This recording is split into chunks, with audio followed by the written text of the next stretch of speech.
Story jam में आपका स्वागत है। यहाँ सुनेंगे कुछ कहानियाँ नई, कुछ पुरानी, कुछ अपनी, कुछ बेगानी।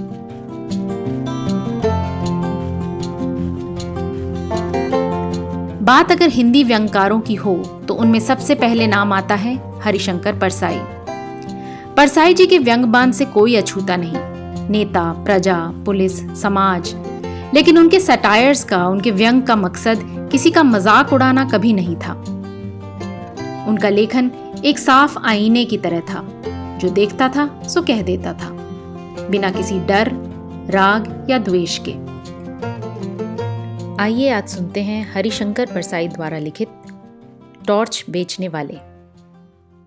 वो पहले चौराहों पर बिजली के टॉर्च बेचा करता था।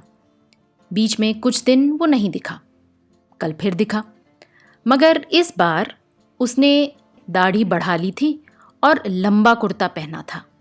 मैंने पूछा, कहाँ रहे और ये दाढ़ी क्यों बढ़ा रखी है? उसने जवाब दिया, बाहर गया था। दाढ़ी वाले सवाल का उसने ये जवाब दिया कि दाढ़ी पर हाथ फेरने लगा। मैंने कहा, आज तुम टॉर्च नहीं बेच रहे हो? उसने कहा, वो काम बंद कर दिया। अब तो आत्मा के भीतर टॉर्च जल उठा है। ये सूरज छाप टॉर्च अब व्यर्थ मालूम होते हैं। मैंने कहा, तुम शायद संन्यास ले रहे हो। जिसकी आत्मा में प्रकाश फैल जाता है वो इसी तरह हरामखोरी पर उतर आता है। किससे दीक्षा ले आए? मेरी बात से उसे पीड़ा हुई। उसने कहा, ऐसे कठोर वचन मत बोलिए। आत्मा सबकी एक है। मेरी आत्मा को चोट पहुंचाकर आप अपनी ही आत्मा को घायल कर रहे हैं। मैंने कहा, ये सब तो ठीक है, मगर ये बताओ कि तुम एकाएक ऐसे कैसे हो गए? क्या बीवी ने तुम्हें त्याग दिया या उधार मिलना बंद हो गया? क्या साहूकारों ने ज्यादा तंग करना शुरू कर दिया था? क्या चोरी के मामले में फंस गए हो? आखिर बाहर का टॉर्च भीतर आत्मा में कैसे घुस गया? उसने कहा, आपके सब अंदाजे गलत हैं। ऐसा कुछ नहीं हुआ। एक घटना हो गई है जिसने जीवन बदल दिया। मैं उसे गुप्त रखना चाहता हूं, पर क्योंकि मैं आज ही यहां से दूर जा रहा हूं, इसलिए आपको सारा किस्सा सुनाए देता हूं। उसने बयान शुरू किया। 5 साल पहले की बात है। मैं अपने एक दोस्त के साथ हताश एक जगह बैठा था। हमारे सामने आसमान को छूता हुआ एक सवाल खड़ा था। वो सवाल था, पैसा कैसे पैदा करें? हम दोनों ने उस सवाल की एक एक टांग पकड़ी और उसे हटाने की कोशिश करने लगे। हमें पसीना आ गया, पर सवाल हिला भी नहीं। दोस्त ने कहा, यार, ये सवाल के पांव जमीन में गहरे गड़े हैं, ये नहीं उखड़ेगा, इसे टाल जाएं। हमने दूसरी तरफ मुंह कर लिया, पर वो सवाल फिर हमारे सामने आकर खड़ा हो गया। तब मैंने कहा, यार, ये सवाल टलेगा नहीं, चलो इसे हल कर ही दें। पैसा पैदा करने के लिए कुछ काम धंधा करें। हम इसी वक्त अलग अलग दिशाओं में अपनी अपनी किस्मत आजमाने निकल पड़े। 5 साल बाद ठीक इसी तारीख को इसी वक्त हम यहां मिले। दोस्त ने कहा, यार, साथ क्यों ना चलें? मैंने कहा, नहीं, किस्मत आजमाने वालों की जितनी पुरानी कथाएं मैंने पढ़ी हैं, सब में वो अलग अलग दिशा में जाते हैं। साथ जाने में किस्मतों के टकरा कर टूटने का डर रहता है। तो साहब, हम अलग अलग चल पड़े। मैंने टॉर्च बेचने का धंधा शुरू कर दिया। चौराहे पर या मैदान में लोगों को इकट्ठा कर लेता और बहुत नाटकीय ढंग से कहता, आजकल सब जगह अंधेरा छाया रहता है, रातें बेहद काली होती हैं, अपना ही हाथ नहीं सूझता, आदमी को रास्ता नहीं दिखता, वो भटक जाता है, उसके पांव कांटों से बिंध जाते हैं, वह गिरता है, उसके घुटने लहूलुहान हो जाते हैं, उसके आसपास भयानक अंधेरा है, शेर और चीते चारों तरफ घूम रहे हैं, सांप जमीन पर रेंग रहे हैं, अंधेरा सबको निगल रहा है, अंधेरा घर में भी है, आदमी रात को पेशाब करने उठता है, सांप पर उसका पांव पड़ जाता है, सांप उसे डस लेता है, वो मर जाता है। आपने तो देखा ही साहब कि लोग मेरी बातें सुनकर कैसे डर जाते थे। भरी दोपहर में वो अंधेरे के डर से कांपने लगते थे। आदमी को डराना कितना आसान है। लोग डर जाते, तब मैं कहता, भाइयों, ये सही है कि अंधेरा है, मगर प्रकाश भी है। वही प्रकाश मैं आपको देने आया हूं। हमारी सूरज छाप टॉर्च में वह प्रकाश है जो अंधकार को दूर भगा देता है। इसी वक्त सूरज छाप टॉर्च खरीदो और अंधेरे को दूर भगाओ। जिन भाइयों को चाहिए हाथ ऊंचा उठाओ। साहब, मेरे टॉर्च बिक जाते और मैं मजे की जिंदगी गुजारने लगा। वायदे के मुताबिक ठीक 5 साल बाद मैं उस जगह पहुंचा जहां मुझे दोस्त से मिलना था। वहां दिन भर मैंने उसकी राह देखी, वो नहीं आया। क्या हुआ? क्या वो भूल गया या अब इस संसार में ही नहीं रहा? मैं उसे ढूंढने निकल पड़ा। एक शाम जब मैं एक शहर की सड़क पर चला जा रहा था, मैंने देखा कि पास के मैदान में खूब रोशनी है और एक तरफ मंच सजा है। लाउड स्पीकर लगे हैं। मैदान में हजारों नर नारी श्रद्धा से झुके बैठे हैं। मंच पर सुंदर रेशमी वस्त्रों में सजे एक भव्य पुरुष बैठे हैं। वे खूब पुष्ट हैं।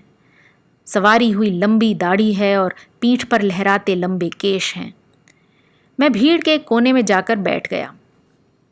भव्य पुरुष फिल्मों के संत लग रहे थे। उन्होंने गुरु गंभीर वाणी में प्रवचन शुरू किया।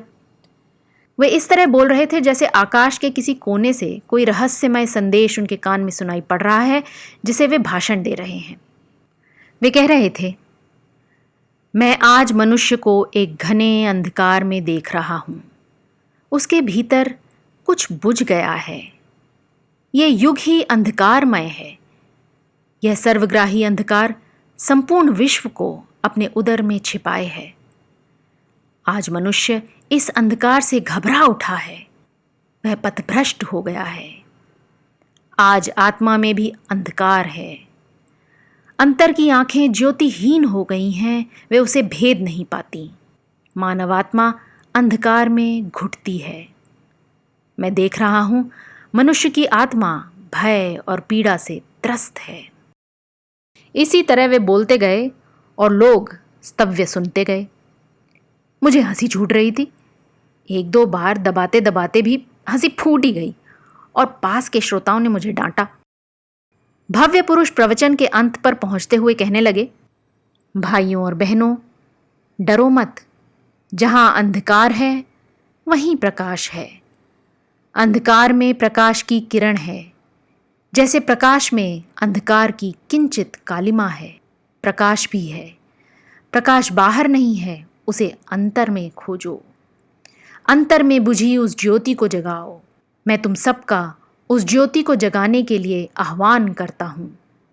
मैं तुम्हारे भीतर वही शाश्वत ज्योति को जगाना चाहता हूं। हमारे साधना मंदिर में आकर उस ज्योति को अपने भीतर जगाओ। साहब, अब तो मैं खिलखिलाकर हंस पड़ा। पास के लोगों ने मुझे धक्का देकर बाहर निकाल दिया। मैं मंच के पास जाकर खड़ा हो गया। भव्य पुरुष मंच से उतरकर कार पर चढ़ रहे थे। मैंने उन्हें ध्यान से पास से देखा। उनकी दाढ़ी बढ़ी हुई थी, इसलिए मैं थोड़ा झिझका, पर मेरी तो दाढ़ी नहीं थी। मैं तो उसी मौलिक रूप में था। उन्होंने मुझे पहचान लिया। बोले, अरे तुम? मैं पहचान कर बोलने ही वाला था कि उन्होंने मुझे हाथ पकड़कर कार में बिठा लिया। मैं फिर कुछ बोलने लगा तो उन्होंने कहा, बंगले तक कोई बातचीत नहीं होगी, वहीं ज्ञान चर्चा होगी। मुझे याद आ गया कि वहां ड्राइवर है। बंगले पर पहुंचकर मैंने उसका ठाठ देखा। उस वैभव को देखकर मैं थोड़ा झिझका, पर तुरंत ही मैंने अपने उस दोस्त से खुलकर बातें शुरू कर दी। मैंने कहा, यार तू तो बिल्कुल बदल गया। उसने गंभीरता से कहा, परिवर्तन जीवन का अनंत क्रम है। मैंने कहा, साले फिलॉसफी मत बघार, ये बता तूने इतनी दौलत कैसे कमा ली 5 सालों में? उसने पूछा, तुम इन सालों में क्या करते रहे? मैंने कहा, मैं तो घूम घूम कर टॉर्च बेचता रहा। सच बता, क्या तू भी टॉर्च का व्यापारी है? उसने कहा, तुझे क्या ऐसा लगता है? क्यों लगता है? मैंने उसे बताया कि जो बातें मैं कहता हूं वही तू कह रहा था। मैं सीधे ढंग से कहता हूं, तू उन्हीं बातों को रहस्यमय ढंग से कहता है। मैं भी अंधेरे का डर दिखाकर लोगों को टॉर्च बेचता हूं, तू भी लोगों को अंधेरे का डर दिखा रहा था। तू भी ज़रूर टॉर्च बेचता है। उसने कहा, तुम मुझे नहीं जानते, मैं टॉर्च क्यों बेचूंगा? मैं साधु, दार्शनिक और संत कहलाता हूँ। मैंने कहा, तुम कुछ भी कहलाओ, बेचते तुम टॉर्च हो। तुम्हारे और मेरे प्रवचन एक जैसे हैं। तुम जैसे लोगों के लिए हमेशा ही अंधकार छाया रहता है। बताओ, तुम्हारे जैसे किसी आदमी ने हजारों में कभी ये भी कहा है कि आज दुनिया में प्रकाश फैला है? कभी नहीं कहा। क्यों? इसलिए कि उन्हें अपनी कंपनी का टॉर्च बेचना है। मैं खुद भरी दोपहर में लोगों को कहता हूं कि अंधकार छाया है। बता, किस कंपनी का टॉर्च बेचता है? मेरी बातों ने उसे ठिकाने पर ला दिया। उसने सहज ढंग से कहा, तेरी बात ठीक है, मेरी कंपनी नई नहीं है, सनातन है। मैंने पूछा, कहाँ है तेरी दुकान? नमूने के लिए एक आध टॉर्च तो दिखा। सूरज छाप टॉर्च से बहुत ज़्यादा बिक्री है उसकी। उसने कहा, उस टॉर्च की कोई दुकान बाजार में नहीं है। वे बहुत सूक्ष्म है, मगर कीमत उसकी बहुत मिल जाती है। तू 1-2 दिन रह तो मैं तुझे सब समझा देता हूँ। तो साहब, मैं 2 दिन उसके पास रहा। तीसरे दिन सूरज छाप टॉर्च की पेटी को नदी में फेंक कर नया काम शुरू कर दिया। वो अपनी दाढ़ी पर हाथ फेरने लगा। बोला, बस 1 महीने की देर और है। मैंने पूछा, तो अब कौन सा धंधा करोगे? उसने कहा, धंधा वही करूंगा, यानी टॉर्च बेचूंगा, बस कंपनी बदल रहा हूं। आज की रीडिंग आपको कैसी लगी ज़रूर बताइएगा, अपने कमेंट्स छोड़िएगा, सब्सक्राइब कीजिएगा और इस कहानी को शेयर कीजिए अपने फ्रेंड्स और फैमिली के साथ अपने व्हाट्सएप ग्रुप में। अगली बार फिर मिलेंगे एक और नई कहानी, लेख, कविता या कुछ और लेके। तब तक के लिए अलविदा।